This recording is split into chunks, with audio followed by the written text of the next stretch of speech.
sih? Yang mana, Des? Oh iya, penyelesaian sengketa perbankan. Oh iya. Itu buat kuis ya, kata Pak Dadan. Emang iya. Ya udah, gimana kalau belajar bareng ya? Boleh.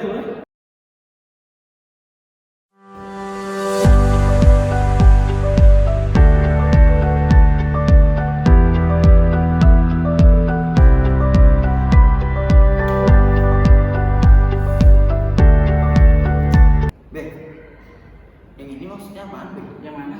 Yang ini nih tentang prestasi. prestasi. Gue masih kurang paham tentang ini. Oke. Mau gue jelasin nggak? Iya, harus dong. Sedikit sih. Ya, boleh. Jadi gini, prestasi itu berasal dari bahasa Belanda. Quantitati artinya tidak dapat memenuhi suatu kewajiban atau prestasi yang telah dijanjikan dalam perikatan atau sebuah perjanjian. Nah, ada dua kemungkinan nih alasan seorang melakukan prestasi. Yang pertama karena kesengajaan atau kelalaian si debitur itu. Yang kedua itu karena keadaan memaksa atau overmah. Overmah itu terjadi kayak kemarin tuh pas COVID kemarin tuh kan banyak tuh Iya.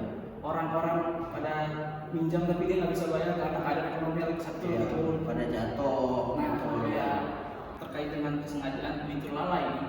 Jadi guys, keadaan disengaja atau lalai itu ada 3 jenis lagi. Yang pertama itu wan prestasi debiturnya itu wan prestasi karena sama sekali tidak membayar. Jadi dia itu nggak memenuhi semua perjanjian yang ada di dalam perikatan tersebut. Yang kedua itu si debitur memenuhi tapi keliru. Maksudnya itu tuh si debitur memenuhi prestasinya, tapi cuma kayak membayar setengah doang. Misalnya dia punya utang 20 juta, tapi dia cuma bayar 25 juta. Nah itu bisa dimasukkan dalam wan prestasi. Yang kedua itu ada wan prestasi yang karena keterlambatan ataupun misalnya enggak mesti keterlambatan sih, bisa aja dia bayarnya kecepatan. Kayak misalnya dia itu janji perjanjian buat bayar 3 bulan, tapi dia udah memenuhi semuanya itu 1 bulan, padahal kan dalam perjanjian itu 3 bulan dalam kecilnya gitu. Mana wan prestasi Itu gitu. termasuk wan prestasi juga guys. Banyak jenis-jenisnya gitu guys. Ada lagi guys yang mau tanya? Ada, Bek. Jadi gue mau nanya ini nih, non performing loan. Maksudnya gimana tuh? Gue masih kurang paham juga ini. Non-performing loan. Iya. Non-performing loan itu adalah keadaan di mana seorang nasabah debitur yang udah minjem ke bank, tapi dia nggak bisa bayar kredit tersebut, atau bisa kita bilang itu kredit macet lah. Oh, ini tuh kredit macet. Kredit macet. Oke. Bahasa Inggris saja. Gitu ya. Ya, sekarang. Makasih, Bek. Gue Aman. aman nih. Ya.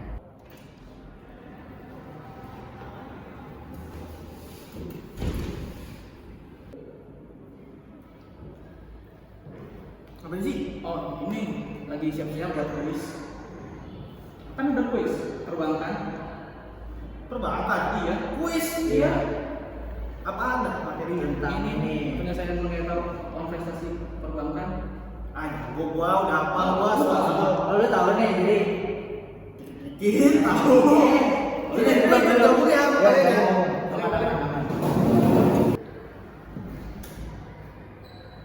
Nah, Ben, ini gue nanya lagi, Ben. Yang mana tuh? Yang tentang upaya penanggulangan nasabah macet, itu gimana tuh? Yang itu ya. Yang itu gue belum terlalu paham sih, gue belum. Oh, lu kurang paham Iya, ya? gue belum mendalami kalau itu.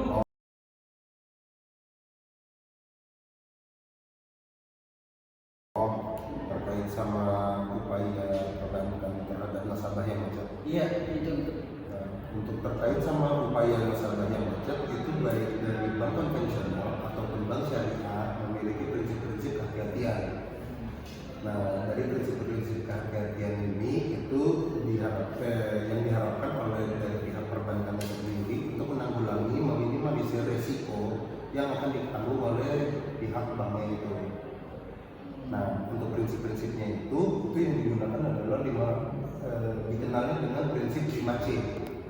Prinsip 5C sendiri adalah prinsip yaitu karakter yang pertama atau watak, yang kedua kapital atau modal, yang ketiga capacity atau kemampuan, yang keempat itu condition of economy atau kondisi ekonomi seseorang itu, dan yang kelima itu collateral.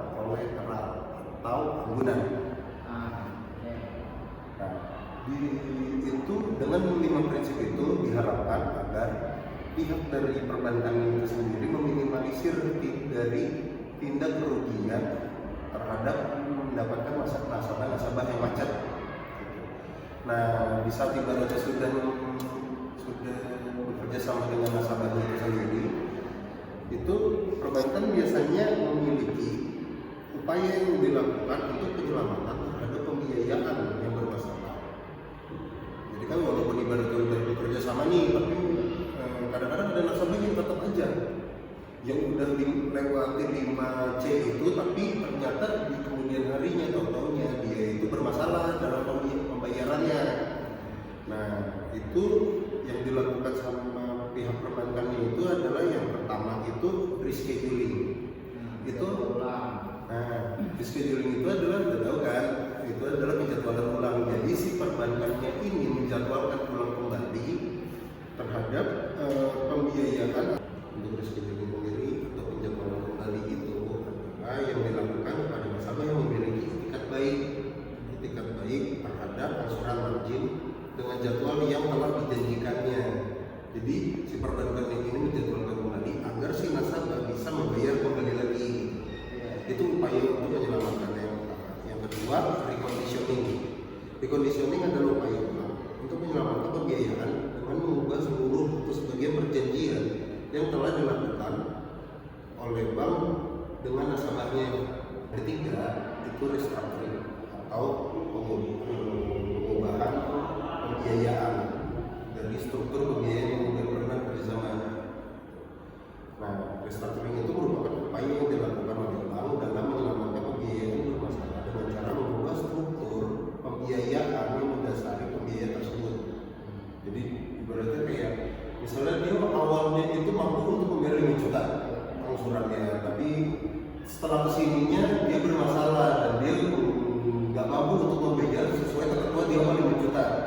Dia itu akan mengalami restructuring atau pengubahan struktur pembiayaan. Bisa jadi jadinya mengubah pembayarannya jadi 2 juta. Yang penting si bank tetap mendapatkan pembiayaan itu. Jadi penyelamatan terhadap uang yang sudah dipinjamkannya. Yang keempat itu kombinasi upaya penyelesaian pembiayaan bermasalah yang dilakukan oleh bank dengan cara kombinasi antara lain reschedule sama restructuring. Jadi upaya yang bisa dilakukan bank juga bukan cuma dari satu hal itu, tapi bisa dikombinasiin, dijadwalin diulang, penjadwalan ulang pembayarannya kapan kayak tadi yang harus 5 juta jadi 2 juta, itu diubah jadwalnya pembayarannya dari mulai kapan sampai kapan, dari jadwal yang diubah dan biaya pembayarannya juga diubah struktur pembayarannya, jadi dikombinasiin. Nah, untuk yang kelima upaya penyelamatannya itu adalah eksekusi. Nah, untuk eksekusi ini merupakan alternatif terakhir yang dilakukan oleh bank untuk menyelamatkan pembiayaan yang bermasalah. Eksekusi merupakan penjualan aguman yang dimiliki oleh bank. Hasil penjualan aguman diperlukan untuk melunasi semua kewajiban nasabah, baik kewajiban pokok maupun kewajiban margin. Jadi kalau misalnya berkaitan dengan perbankan, itu biasanya nasabahnya kan menjaminkan sesuatu. Nah, si jaminannya ini dieksekusi baik langsung dilakukan secara pelelangan untuk menyelamatkan uang, karena balik lagi dari sifat perbankannya itu sendiri tidak membeli barang yang ibaratnya dijaminkan. Perbankan itu hanya untuk meminjamkan uang. Itu terkait itulah ibaratnya upaya-upaya yang dilakukan untuk menyelamatkan. Ada lagi nggak habis ini tuh? Nah, ini tadi kan Edgar tuh udah ngejelasin ya soal teori kehati-hatian dalam memberikan pembiayaan yang berisiko langsung terhadap kondisi keuangan bank. Nah, sekarang gue mau ngejelasin soal teori lagi. Nah, teori ini biasa dikenal dengan teori pembiayaan. Nah, jadi nanti di dalam teori pembiayaan ini itu akan ada 2 istilah. Lu bisa membayar langsung sama membayar utang dulu gitu atau nyicil.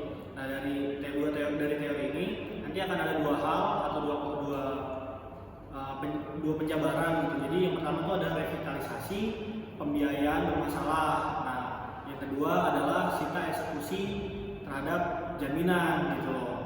Nah, gue mau ngejelasin sama lu nih soal kedua hal ini gitu.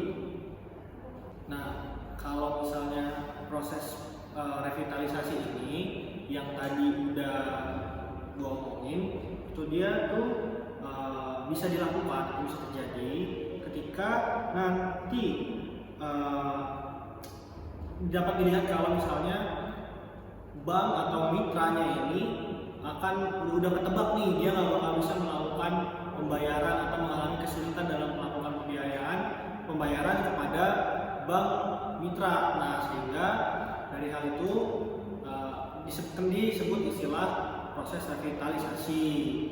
Terus kalau misalnya nanti ada kemauan atau ada upaya untuk melakukan penyehatan secara etikat baik, itu harus terpenuhi dulu kewajiban-kewajibannya, yang mana ketertundaan pemenuhan kewajiban oleh mitra usaha itu nanti dievaluasi untuk menghasilkan indikasi dan memiliki prospek yang baik serta hasil usaha nasabah mampu memenuhi kewajiban dengan baik. Oke, nanti perihal ketertundaan atau pembayarannya nanti macet itu bisa dilakukan Nah, inilah bisa dilakukan revitalisasi itu untuk melakukan pembiayaan secara baik. Tentunya ada etikat baik yang membayar ya, makanya kita melakukan revitalisasi. Nah, proses revitalisasi ini atau penyehatan pembiayaan ini itu poin-poinnya dia tuh biasa meliputi rescheduling, restructuring, reconditioning, sama bantuan manajemen. Nah, itu nanti dalam satu kesatuan dalam proses revitalisasi. Rescheduling kan udah tahu ya, tadi kan Edgar sempat singgung tuh. Terus restructuring juga udah, sama reconditioning. Nah, reconditioning ini tuh perubahan persyaratan gitu. Jadi syaratnya nanti disesuaikan lagi sama pihak bank, sama lu yang misalnya lu sebagai pihak yang ingin melakukan revitalisasi gitu. Terus yang terakhir itu ada bantuan manajemen. Jadi bantuan manajemen ini maksudnya lu menempatkan sumber daya atau keuangan lu untuk nanti bisa dicek atau dikelola sama pihak bank kayak gitu. Nah, yang berikutnya itu ada yang namanya penyelesaian melalui eksekusi sita jaminan. Ini tuh sering kita dengar, sering kita pelajarin juga nih di mata kuliah lain, di mana kalau sempat dieksekusi, maka sebagai debitur, si debitur ini udah nggak bisa lagi berindikat baik atau melakukan revitalisasi. Jadi ketika revitalisasi tidak dapat dilakukan, maka datanglah eksekusi jaminan ini. Ini adalah opsi yang dimiliki oleh pihak bank untuk dapat mengembalikan semua kerugian yang didapat oleh si pihak bank. Gitu. Makanya debitur di sini akan melakukan eksekusi jaminannya. Nah, untuk eksekusi jaminan ini biasanya bank itu mengambil dan upaya penyelesaiannya tuh secara sukarela untuk dijual gitu jaminannya. Jadi ketika nanti, karena kan kalau kita ingin meminjam kepada bank, tentu kan kita harus punya jaminan terhadap bank. Nah, itu fungsi jaminan ini digunakan ketika ya udah revitalisasi tidak dapat terjadi gitu kan. Nah, maka dari itu upaya penyelesaiannya adalah dengan mengambil jaminan yang telah diajukan sebelumnya atau telah diperjanjikan sebelumnya dalam perjanjian terhadap bank. Setelah diambil, biasanya jaminan ini diserahkan secara sukarela untuk dijual gitu. Nah, melalui eksekusi real jaminan, sehingga biasanya ketika nanti peminjam ini nggak bisa membayar, dia harus merelakan apa aset yang telah dijaminkan terhadap bank gitu. Gimana? Paham guys sama yang tadi gue jelasin? Paham, Bet. Cukup udah. Oke, kalau gitu mungkin apa lagi yang mau tanya? Kalau upaya penyelesaian sengketa wan prestasi perbankan itu gimana sih caranya?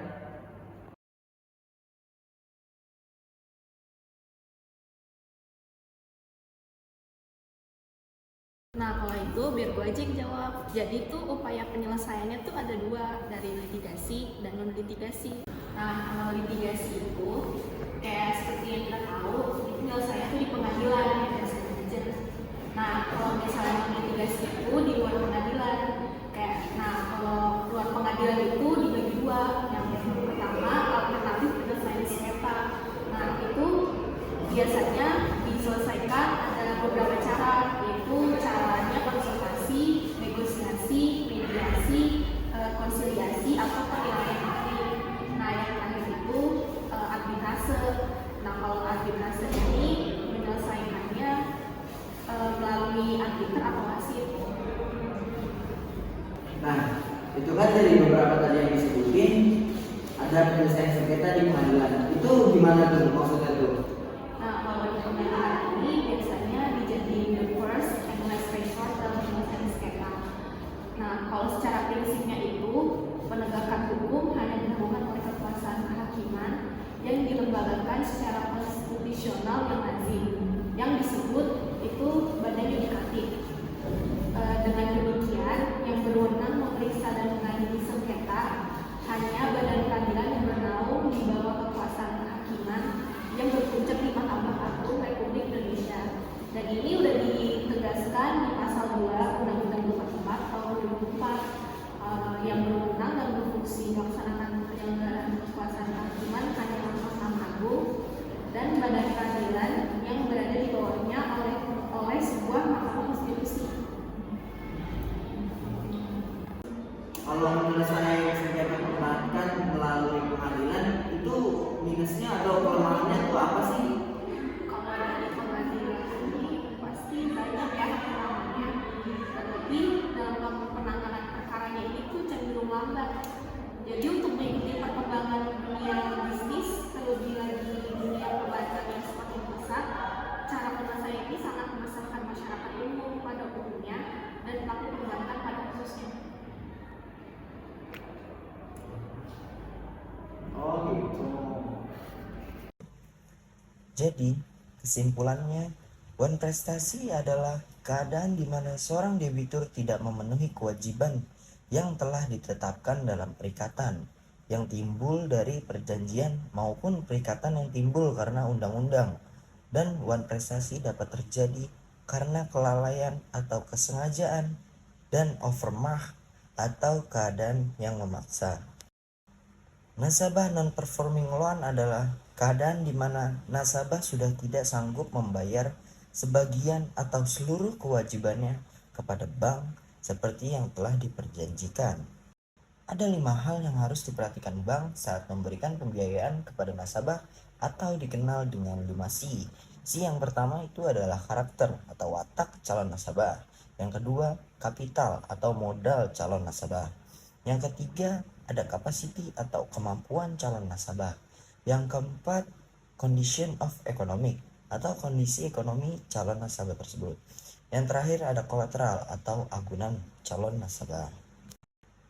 Upaya penanggulangan nasabah macet perbankan, yang pertama itu ada rescheduling, yang kedua ada reconditioning, yang ketiga ada restructuring, yang keempat ada kombinasi. Penyelesaian sengketa perbankan dapat dilakukan melalui 2 cara, yaitu litigasi dan non-litigasi. Kalau melalui litigasi berarti melalui jalur pengadilan, sedangkan non-litigasi seperti konsultasi, negosiasi, mediasi, konsiliasi, dan arbitrase.